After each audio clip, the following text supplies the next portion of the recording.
North Bengal মানেই হচ্ছে কুয়াশার চাদরে ঘেরা এক মায়াবী রাস্তা, আর যেখানে লুকিয়ে থাকে অফুরন্ত ভালোবাসা আর প্রাকৃতিক সৌন্দর্যতা। তোমার যদি কখনো এই ব্যস্ততম শহর থেকে দূরে যেতে ইচ্ছে হয়, তাহলে একটিবার হলেও পাহাড়ে ঘুরে এসো।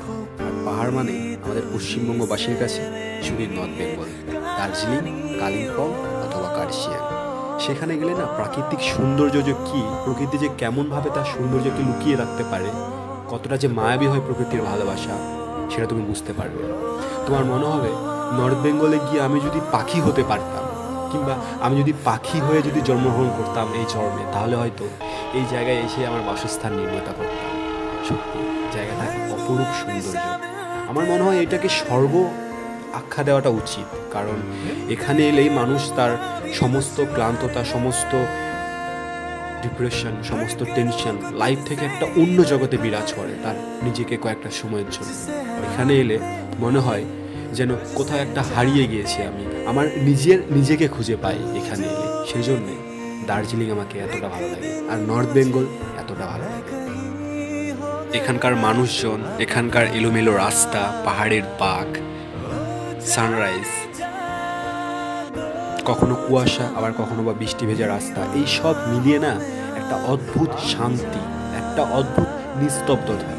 মনে হয় কোথাও যেন চুপটি করে বসে কয়েকটা বন্ধুকে সঙ্গে নিয়ে জীবনের সমস্ত কিছুকে ভুলে গিয়ে একটি নিরিবিলি একটা আড্ডা জমানো যায়।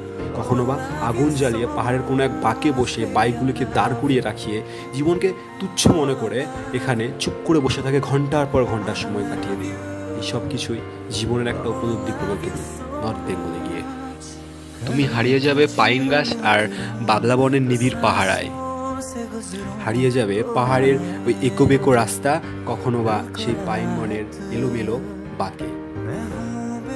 আমার মধ্যে প্রত্যেকের জীবনেই কোনো না কোনো প্রবলেম থাকে, তবে এইসব প্রবলেমকে দূরে সরে রেখে কিছুদিনের জন্য হলেও নর্থ বেঙ্গল ঘুরে আসা উচিত।